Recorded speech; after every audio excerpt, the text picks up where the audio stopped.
Hi guys, मारा talk में आपका स्वागत है। तो भाई, विवेक चौधरी फिर से लखन को टोंटे कसने में लग गए हैं।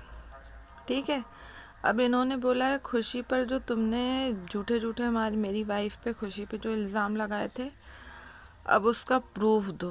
तो मुझे समझ में नहीं आ रही, कंट्रोवर्सी कहीं ना कहीं से शांत हो गई थी, फिर से पता नहीं विवेक चौधरी को कौन सी लखन के लिए खुन्नस चढ़ रही है।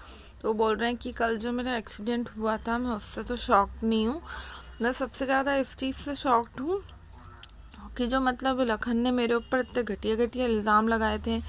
मेरी वाइफ को भी बोला था छिपकली और पता नहीं बॉडी शेमिंग ये वो, और उनकी कीर्ति मतलब इनकी लखन की जो बहन है कीर्ति के लिए भी बोला कि मेरी वाइफ के लिए बोला गया कि छिपकली है, ये है वो है।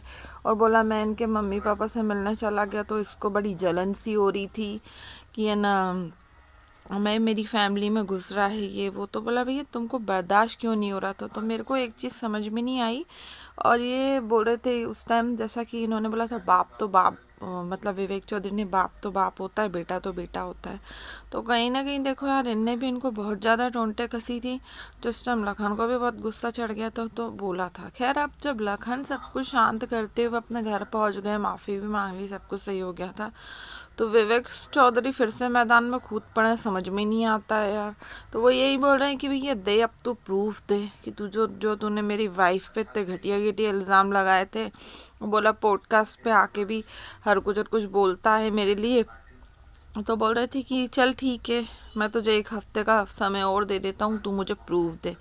तो ये विवेक चौधरी का कहना ये है कि ये मेरी वजह से, मैं इसको टोंटे कस रहा था, मेरी वजह से ये बहुत ज़्यादा टेंशन में आ गया था, इसलिए इसका वेट कम हो गया था। और है ना, अभी डर गया है बच्चा, तो इसलिए अभी पीछे हट गया है। तो वो ये बोल रही थी कि अब ये इसने सब कुछ बंद कर दिया। जबकि लखन ने बोला कि यार हमारी फैमिली में जो भी मैटर चल रहा था मैंने अब वो पूरी तरह मतलब सब सॉर्ट आउट कर लिया है। तो मुझे नहीं किस व्यूज़ ना किसी को देना है ना व्यूज़ बढ़ाने हैं, तो मुझे नहीं चाहिए कंट्रोवर्सी यार, मेरे को शांति से रहना है। तो वो भी यही बोल रहे थे प्यार से रहो और रहने दो। तो वो बोलने लग गए कि मतलब समझ में नहीं आ रहा है यार, विवेक चौधरी अब इसके इतने पीछे क्यों पड़े हैं वापस से। तो ये लोग चाहते ही नहीं है कि शांति से रहें यार। स्पेशली मुझे लग रहा है विवेक चौधरी बहुत ज़्यादा अब लखन के पीछे पड़ रहे हैं। लखन तो कहीं से कहीं तक इसमें इन्वॉल्व नहीं, बल्कि आपने देखा होगा कल भी मैंने स्क्रीनशॉट लगाया था, लखन ने तो एक अच्छा यार उनके प्रति एक अच्छा व्यवहार ही दिखाया कि जो भी है यार, मतलब जो भी उन दोनों के बीच में चल रहा था, उनको एक्सीडेंट की खबर पता चली तो उन्होंने इनके लिए बोला कि पॉडकास्ट पर आकर कि यार प्लीज़ है ना, कोई गंदे गंदे कमेंट मत करना, उल्टी है छिपकली वाली बात को भूल जाना आप लोग, और इन लोगों के लिए प्रे करना कि ठीक हो जाए। तो मुझे लगता है कहीं ना कहीं से पॉडकास्ट पर आकर इन्होंने देखा होगा तो उसको वहीं से मिर्ची लगी होगी। क्योंकि वीके के भी फैन फॉलोइंग अच्छी है, लखन की भी अच्छी है, तो उन्होंने सोचा होगा कि भैया चलो फिर से टोंटे कसना चालू कर देता हूँ मैं। तो समझ में नहीं आता यार। एक चीज़ बोलना चाहूँगी कि कोई भी बंदा जब तक तुमको नहीं बोल रहा है तो तुम उसे काहे के लिए छेड़ रहे हो यार। अभी उसने लखन ने रिसेंटली में अपना घर लिया है तो बिजी लगे पड़े हैं उसमें, पता नहीं वीके को पता नहीं कौन सी कंट्रोवर्सी की पड़ रही है, मुझे समझ में नहीं आ रहा। तो वो यही बोल रहे थे, मतलब आज वाले ब्लॉग में उन्होंने ये बोला कि दे भैया, तू मेरे को प्रूफ दे जो तूने मेरी वाइफ के ऊपर इतने घटिया घटिया इल्ज़ाम लगाए। और तेरी सिस्टर की भी हिम्मत कैसे हुई कि मेरी मतलब बहन को बोल रही है कि छिपकली है, ये है वो है। तो बोला हमने ऐसे वर्ड्स तो नहीं यूज़ करे थे, उल्टी आती है, ये है वो है। तो वो यही बोल रहे थे कि यार इसके मम्मी पापा भी मेरे पास आए थे, मैं तो नहीं गया था, तो जो भी था हमने सॉर्ट आउट किया। तो मुझे समझ में नहीं आ रहा कि काय के लिए आप उसमें एक दूसरे, मतलब लखन तो नहीं कर रहे, मतलब ये चाह रहे हैं कि मतलब वो उनसे झगड़ा करें या हर कुछ बोले, और दोनों की ब्रॉडकास्ट पर दोनों ही लेके बैठे हुए हैं, अच्छा बुरा सब बताते हैं। तो यार एक तरीके से अब मुझे लगता है सब कुछ शांत हो जाना चाहिए और वीके को भी वापस से नई जंग नहीं छेड़नी चाहिए। लखन जब शांत बैठे बैठे हैं, लखन ने कल एक अच्छा अपना बिहेव दिखाया, अपनी पॉडकास्ट पर जाकर उनकी बोला कि यार एक्सीडेंट हो गया है तो प्रे करिए कि सब ठीक हो जाए।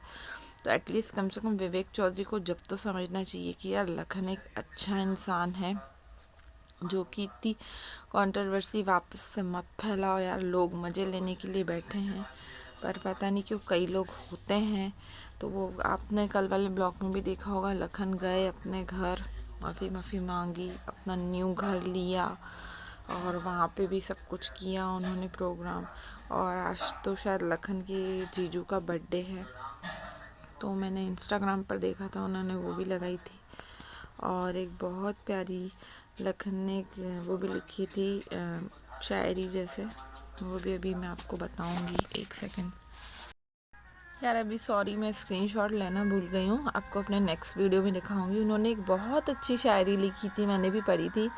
ऐसा कुछ था कि वक्त बुरा आता है तो दोस्तों मुझे तुम्हारी याद आती है, मैं तुम्हारे साथ खड़ा रहूँगा, ऐसी कुछ स्टोरी थी। तो बहुत प्यारी वो लग रही थी। वीडियो बना हुआ था छोटा सा इंस्टाग्राम पर था, बट शायरी जैसा तो मुझे बहुत अच्छा लग रहा था। मैं सोचा था लगाऊंगी, बट यार सॉरी मैं भूल गई। तो आप नेक्स्ट वीडियो में देख लेना। तो मैं यही बोलना चाहूँगी यार कि सब कुछ अब ठीक ठाक है।